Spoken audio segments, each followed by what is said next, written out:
Hi, my name is Alan Pasqua. I am an assistant professor in the Jazz Studies Department at the Thornton School of Music here at University of Southern California. I grew up in New Jersey, went to school at Indiana University for 2 years, transferred to Boston, and studied at the New England Conservatory of Music for my final 2 years. Got my bachelor's there. Had the great fortune of studying with some wonderful teachers in my college days. David Baker, Jackie Byard on piano, Thad Jones was my orchestration teacher, and George Russell, of course. And I'm now at USC. I'm a pianist, and I teach primarily jazz pianists at USC, although I've kind of been actively pursuing working with drummers, bassists, vocalists, horn players as well. I'm a firm believer that students today need not only to study their primary instrument, but they can also benefit by having some time put in with a drummer, if they're not a drummer, a bassist if they're not a bassist. If they play a non-wind instrument, it will benefit them to work with a vocalist or a saxophone or a trumpet or trombone player. I tell my students at USC that if they think that they're coming here and they're going to be a jazz pianist and they're going to go to New York and make it as a jazz musician, that the numbers are against them in doing that. There will be a small percentage of very talented, gifted young people that will do that. And the rest of them, who are also talented and gifted but may not, be as fortunate, I'm concerned about those people and how can they make a life as an artist. That's kind of what I've taken on as my real job here. Is my responsibility to them is how can I help them get past, I play jazz saxophone. Well, that's good, but what are you going to do with that when you leave? How can you parlay that into making a living and surviving playing music? Because that's what we all want to do. Today, not only today, but that it is, even when I was in school, it was crucial to become a composer and to really hone your compositional skills, because you never knew when that was going to benefit you. It could happen at any time. As I briefly talked to you a minute ago about the performance rights societies, and that I encourage all my students to become members, and not only as writers but publishers of performance rights organizations, because it's critical in their well-being and their future, and being able to make a living. I also think, and I tell them this, and of course nobody wants to. They don't want to hear it. I probably any more than I did when I was in school, but that the people that you meet now in college are the people that you are going to dance with down the road, and people that you are going to do business with. And you could have and I use the classic example of Alan Silvestri and Bobby Zemeckis, who were collegiate buddies. And, all of a sudden Zemeckis is starting to make movies. And who does he call? Alan Silvestri. And the rest is motion picture history. So you don't know. You just really don't know when you're in the middle of it. But the contacts and the networking and the friends that you make in college, I think, are profound in terms of your relationships later in life. I teach a number of students privately, pianists as well as other instruments, and then I teach the freshman class in jazz improvisation and a sophomore class, which now is kind of, a lot of freshmen are starting to take it as well, called Jazz Styles and Analysis. And I actually have a great deal of fun with both of those classes. When I came here early on. Shelley Berg was the chair of the department, and when Shelley approached me about teaching the improvisation class, I said, "What curriculum would you like me to follow?" And his answer was, "You got it." And I said, "Wow, really? So, okay." So I went home and I thought about, how am I going to teach a class in jazz improvisation?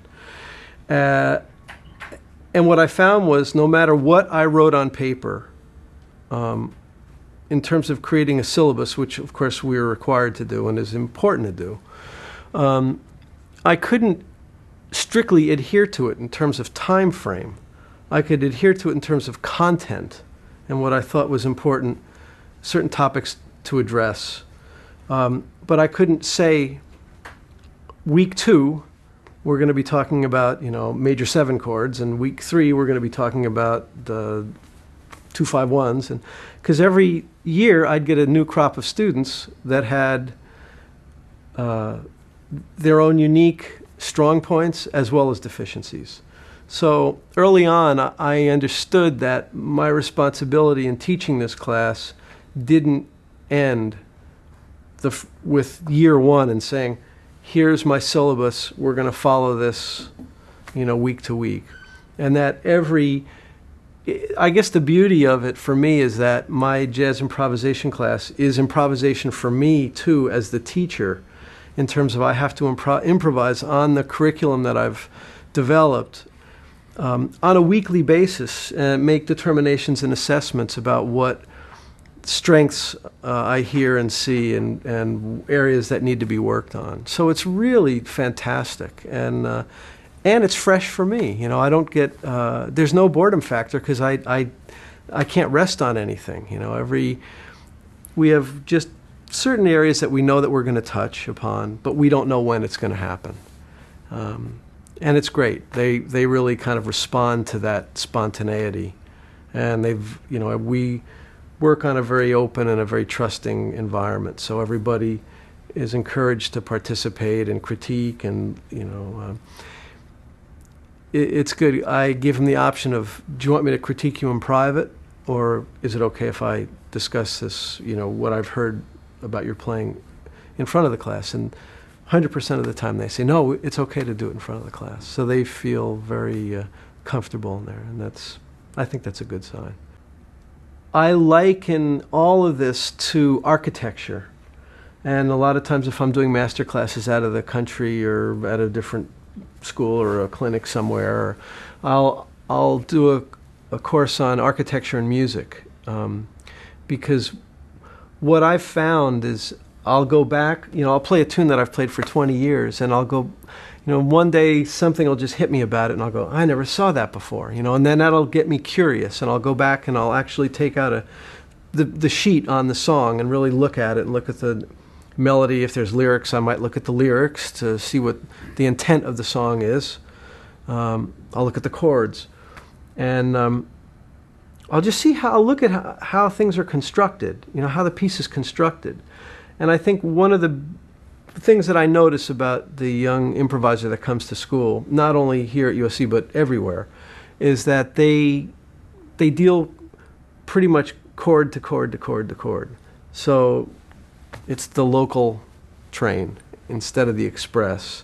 Not so much Charlie Parker versus Lester Young, not so much vertical playing versus horizontal playing, but just really they're immersed in being able to improvise from one chord to the next, which is what you have to do. At some point, if you really learn the piece well enough and you become intuitive with it, you can look at the sheet, but you're not seeing chord to chord, but you're seeing bigger shapes of the song, and you will start to improvise. Even though you may be playing chord to chord, you'll actually be improvising on more shapes of the melody or more structure of the piece of music. So I encourage looking at music in that way, not just to get hung up on a tempo or how many chords there are, but really and look at what the piece is made of, like melodically, right away. What are the notes? What are the intervals? Is there a pattern? Is there something? What makes this song the song? There's something about this piece of music that makes it what it is, that makes it unique. That's what I try and encourage people to embrace and to elaborate on. So it's almost a very organic way of, if you will, of looking at music and embellishing it. As opposed to, I don't personally teach licks or patterns. I'm not a patterned player like that, but I relate more to the emotion and the melody and how it all interacts. What I try and ask them to do is to go against the grain, be a salmon, going upstream. Right now we're working on giant steps. The general tendency, if we play it there or faster, or mid-tempo, mid-up, is they immediately start to play eighth notes.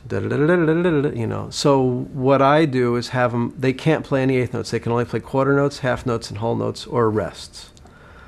And they get paralyzed at first. They're like, I can't do this. And then after they try it, they find they can do it.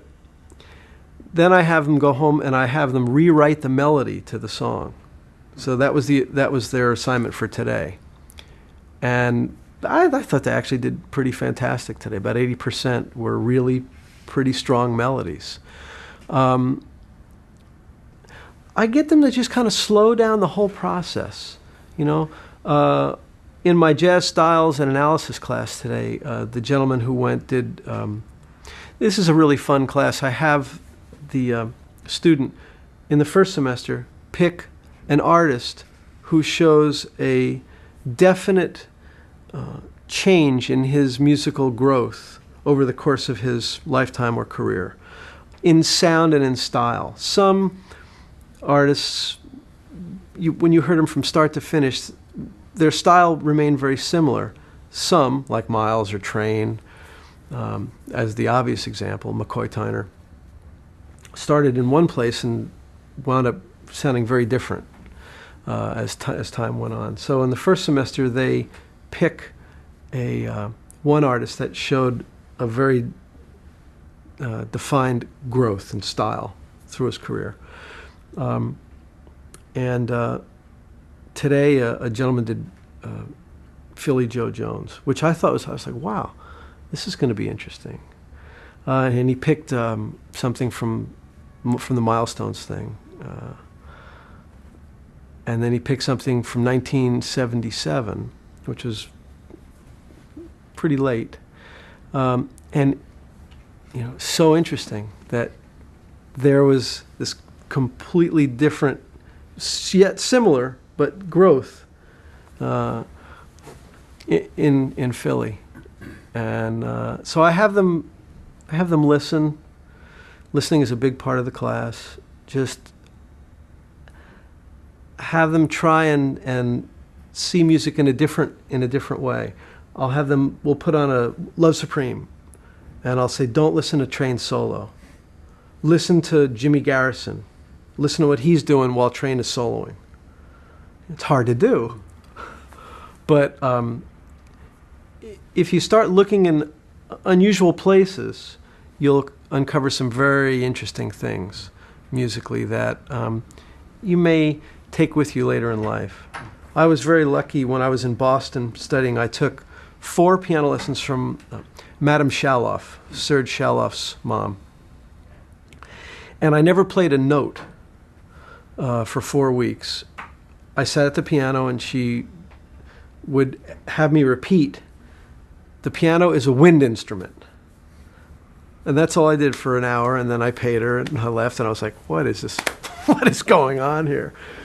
And, I finally, after 4 weeks, I'd had enough and thought, either I was crazy or she was crazy. Well, she wasn't crazy, because years later, I understood what she meant, in that the musicians, at least for me, the pianists that really touched me emotionally were ones that phrased with their breath and with their body, not just C minor 7 technique, but they actually played the piano as if it was a horn.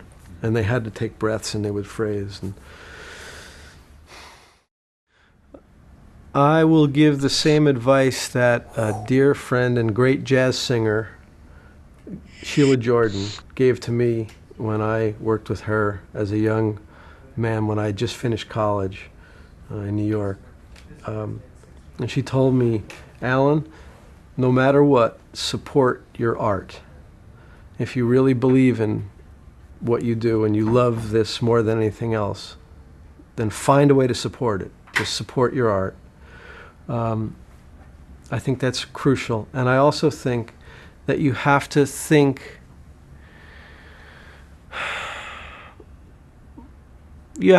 more globally today. You have to think of ways of marketing oneself to, yes, I'm a jazz pianist, but yes, now I'm a jazz educator. And interestingly enough, now through jazz education, it affords me more and greater and varied opportunities to be a jazz artist. I just got back from a trip to Scandinavia. I was in Helsinki at the Rhythmic Institute, and at the Sibelius Academy, and in Copenhagen at the Rhythmic Institute, and in Stockholm at the Royal Academy of Music, teaching and playing. So if I was just a pianist, it's a narrower road. So I find that for myself, the business of teaching music and trying to articulate what I say when I play, and to be able to have other people understand that in the classroom, is very rewarding for me as well. And it also, the level of accountability for me has gone up as a player, because as a teacher, things that I might have taken for granted as a player, somebody will raise their hand and go, well, why is that? And I might have never thought of it before. And I really need to have answers for a lot of things now. Be a composer.